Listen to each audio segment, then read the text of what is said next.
How you guys doing today? It's Anthony Gangi, host of Tier Talk, and today I had a great question sent our way. Gangi, why do you prefer correctional officer over guard? I think it's a great question. I'm going to give my opinion on that, and hopefully you guys do. Put the comments below. Why do you prefer correctional officer over the word guard? Or maybe you prefer guard over the word correctional officer. I'm going to give my opinion.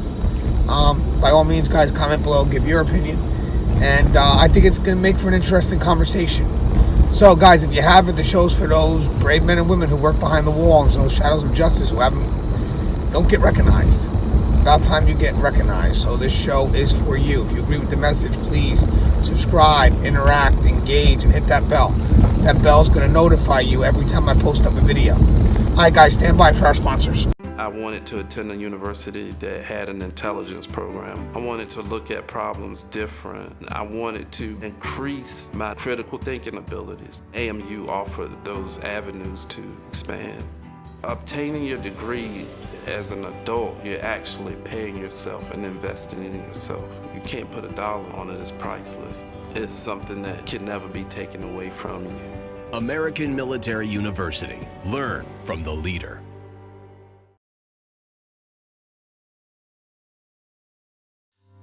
Being a corrections officer takes its toll on even the strongest individuals. The constant need to perform at the highest level, putting your life at risk in a hostile environment, and the mental scarring of traumatic experiences. 31% of corrections officers show symptoms of PTSD, and 66% of people with PTSD also suffer with a substance abuse problem. The Transformations First Responders program is specially designed to help veterans and officers heal from the grips of addiction and PTSD in a comfortable, supportive, and serene setting. You are not alone. If you have questions about the services we offer, give us a call at 866-762-8454 to get more information on this affordable and life-changing program. All right, guys, thanks for listening to my sponsors. So the question still continues in detail, and it states that, hey, Ganj, I noticed in your podcast, I noticed in your videos, I know you've done a few articles, that you always push away from the word guard and you want people to embrace the word correctional officer. And that's both those that work in the field and those on the outside. And why is that so important to you? And I think it's a great question. As I mentioned before, I think it's definitely something worthy of a discussion. But it's still not something that we're united on inside the field. So I just want to give an opinion. And again, it's my opinion. It's a humble opinion, whether you agree with it or not. But, and by the way, when I look to embrace the word officer, correctional officer, key here is officer, I'm in no way minimizing who we were. Guard, that's got a strong history with us, so I'm not trying to minimize that history. I'm just trying to embrace the evolution of corrections, where we are at now. Because you got to realize, guys, guard is a primitive term. It's primitive because it doesn't really reflect the work that we do behind that wall. So embracing that term, even though we have our reasons to do so, some reasons could relate to family. My father was a guard, my grandfather was a guard, and that's great, and I'm sure they would want us to move forward. The reason why we want to embrace that is because that's what's going to open the door to get people to see what we really do behind that wall. So we have evolved. So if we have evolved, with that evolution comes the changing of that label, comes the changing of guard to correctional officer, ultimately, hopefully, to law enforcement professional. Again, some states are, most states aren't. That would be the next move. But that's the ultimate goal. And then if you embrace that evolution, that change, if you will, well then, maybe terms that are also primitive, like solitary confinement, which people always seem to go to, they'll realize, like, wait a second, that's not the case. That also has been through a serious change. So one of the reasons why we want to kind of start moving forward and embracing the term officer is because that's where we're at. We wear many hats. And a lot of those hats have law enforcement responsibilities. There's no one that's going to sit there and question that. I mean, we prevent crime all day behind that wall.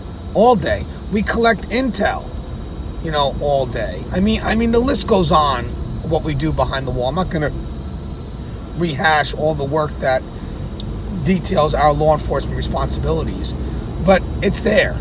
We protect the public. I mean, that's what we do, right? Behind that wall, we protect the public. It's a greater service to the public.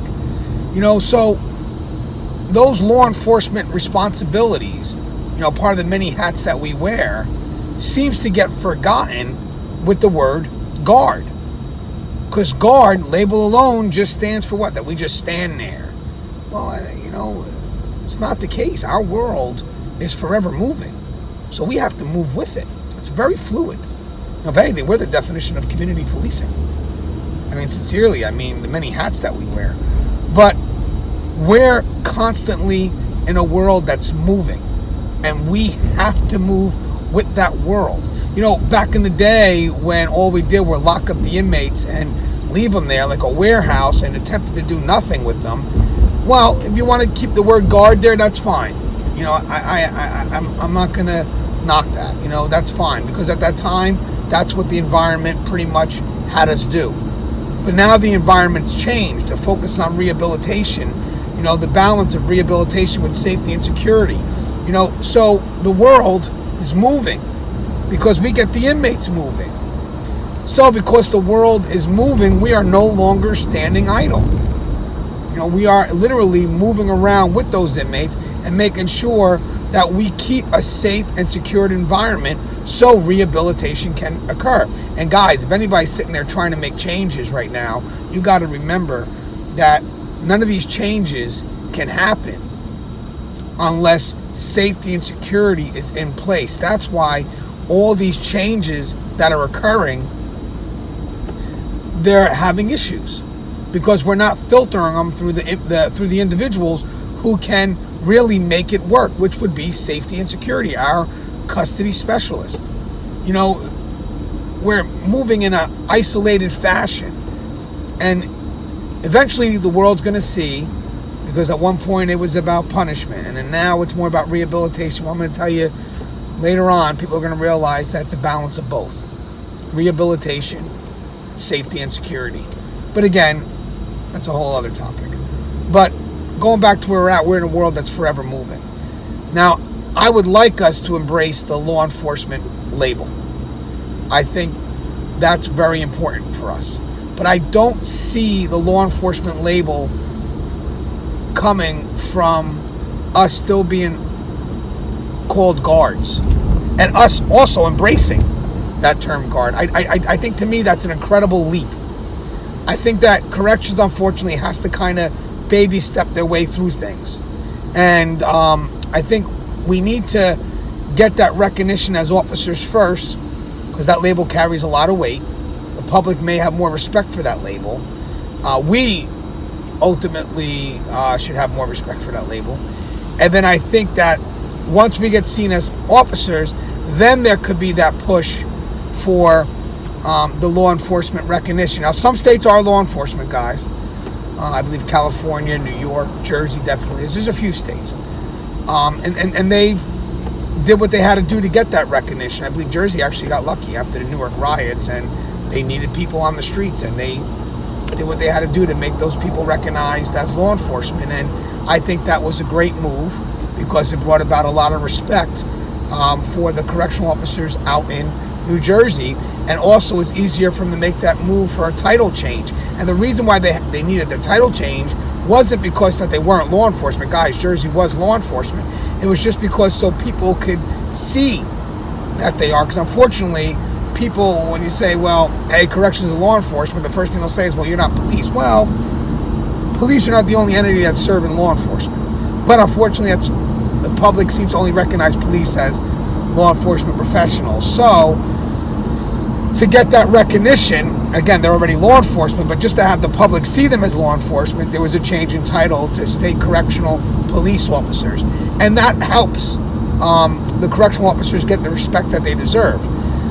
So what we need to do is we need to follow in the states that have gotten the law enforcement respect, the law enforcement title, and we want to go ahead and see what they have done so we can go ahead and push it for the states that don't have it. Because even if one state is recognized as law enforcement, if a majority of us aren't, the state that is, really, you're just not seen in the light of the minority. So unfortunately, in this case, we'll be seen in the light of the majority.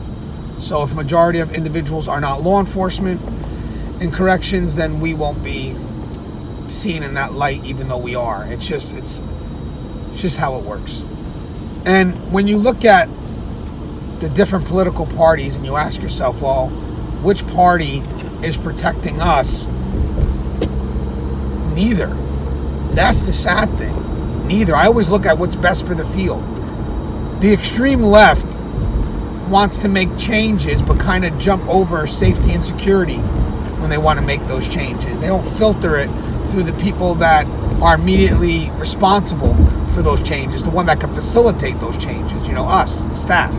They rather go directly to the inmate population, see what they need, possibly get manipulated by them. But they're also basing their changes on extremes. One incident occurs, which again, one incident too much, unfortunately, but it is what it is.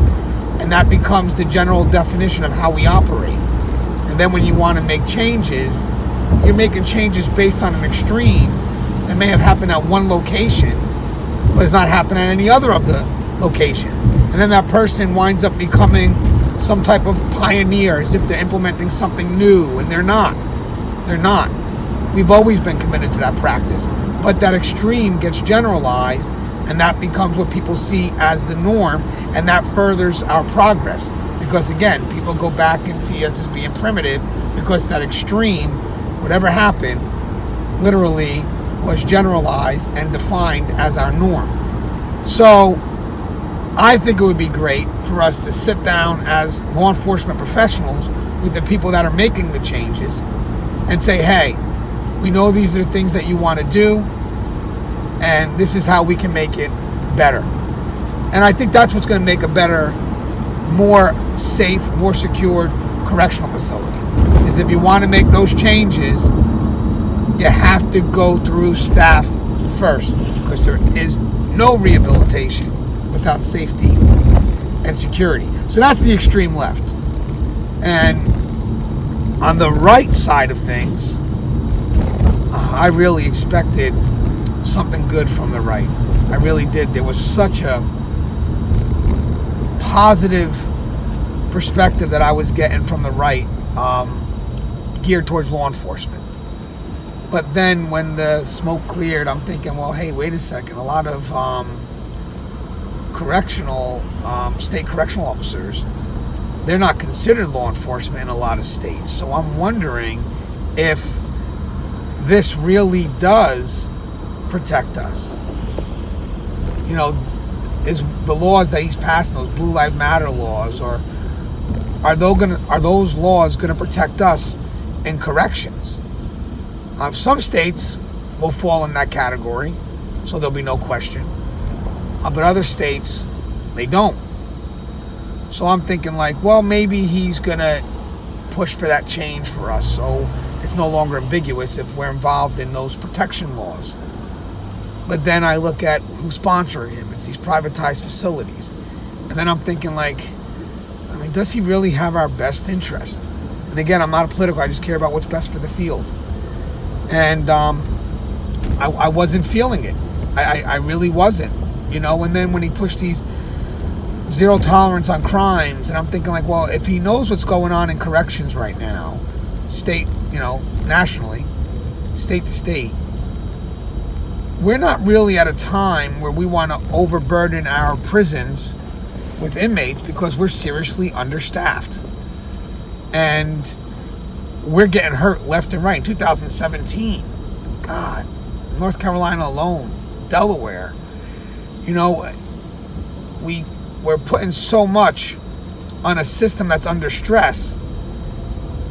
And we're not ready to do that until we are able to get more people to want these positions.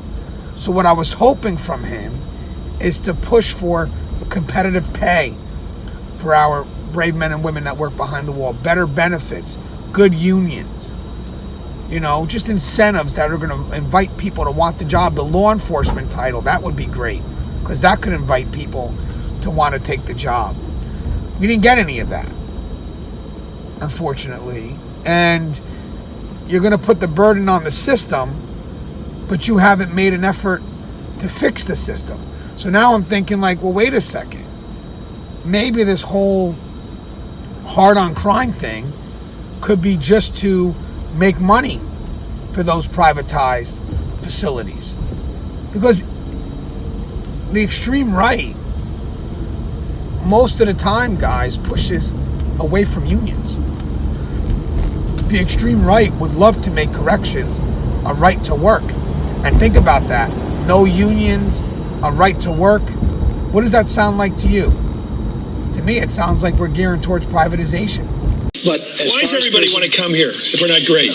Everybody in the world wants to come here, and everybody does better in this country than where they came from. Yeah, everybody. Other people have problems too. By the way, with prisons, I do think we can do a lot of privatizations and private prisons. It seems to work a lot better. What are the So I got nervous.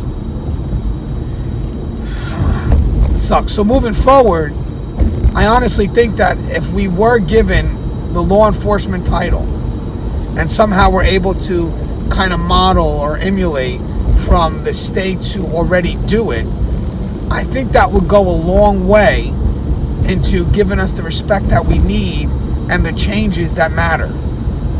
Because people will see us as being true professionals. And again, it's sad to say, I don't think from the public perspective, the word guard carries the respect needed for any effective change that we may require. There are times, and it's sad, that I've gone out to public events and I've sat with some really good correctional officers, and we're having a good time, and we're chatting, interacting with some individuals who know nothing about corrections, and we're sharing our stories. And then someone comes in who sits at our table, who's a police officer. And then you look around at everyone else who I just came to the party with, and you could see that their morale just dropped. As if they felt inferior. And that always bothered me. And I think part of it has to do with when that police officer came in, there was no doubt that was an officer.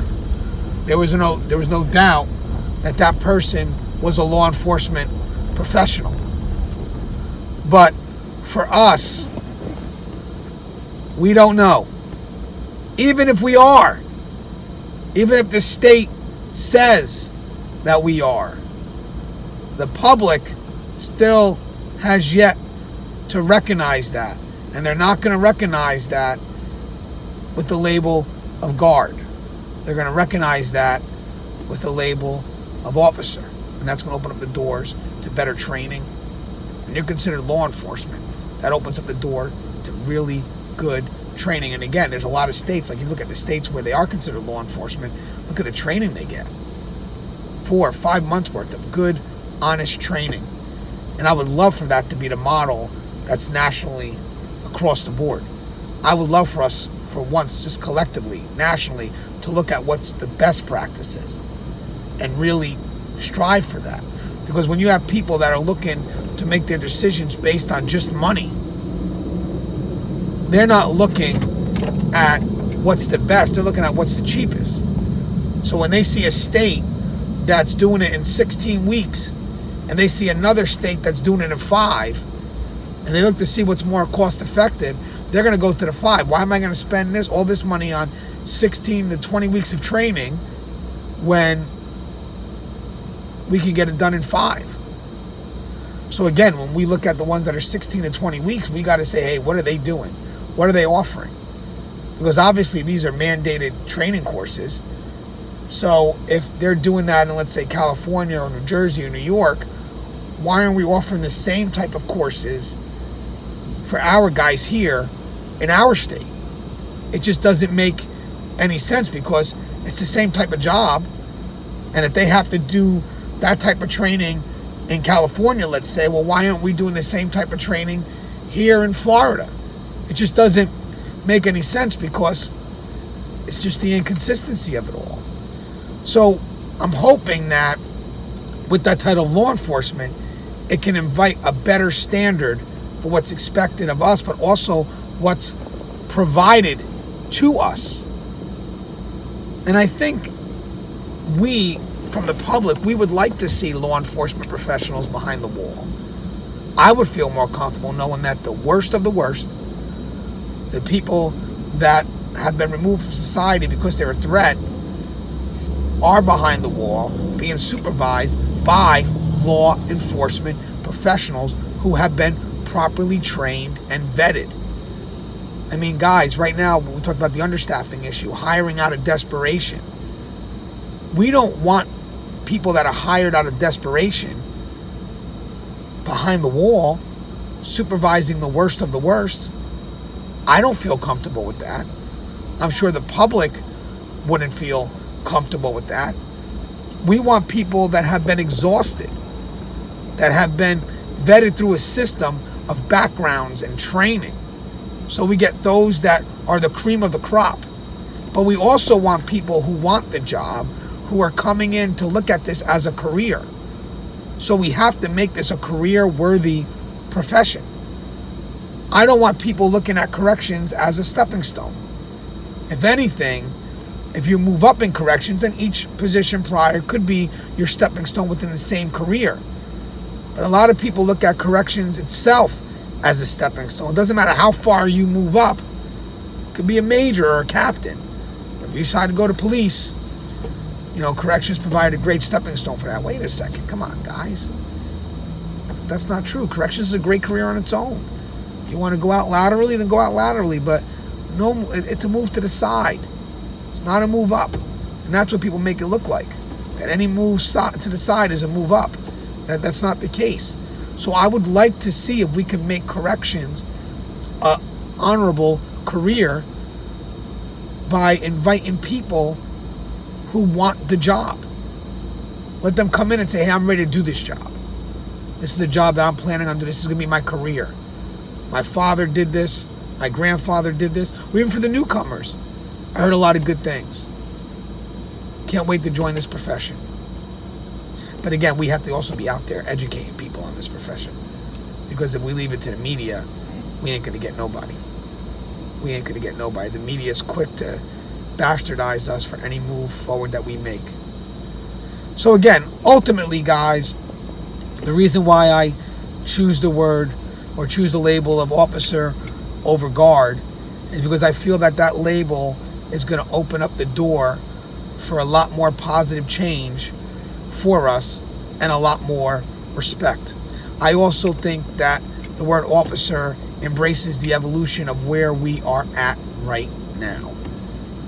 How we're in a world that's forever moving, and we don't just stand idle. I think when people use the word guard, they feel that we're just turnkeys, that we stand idle in a world that does not move, and that's obviously not the case. But they're going to believe that if the label associates with that. So if we don't make an effort to change that label, then we can't get mad at the public for not seeing us as we want to be seen. A lot of that is how we want to be seen. What are we putting out there?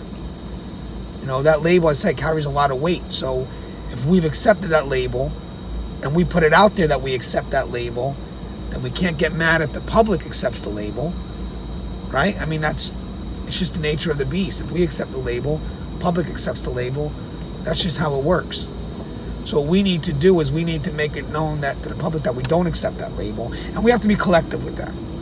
We really do. We have to be collective. Right now, for some reason, a lot of us aren't connected on this change. I don't understand why, but again, I'm not trying to minimize the word guard, just trying to embrace where we're at now, and I think it makes a lot of sense. It's an evolution. So it's taking where we've been and taking it with us as we move forward, not leaving it behind. So again, let's embrace the word officer, because that's going to open up the door for us nationally for that recognition of law enforcement. Then maybe when you have that recognition, we'll get the changes that we need. And that's the key. And we'll also get seen as the professionals that we are. As always, guys, the show is Tier Talk. Please, guys, like, interact, engage, subscribe to my YouTube channel, and then also hit that bell. The bell's going to notify you every time I post up a video.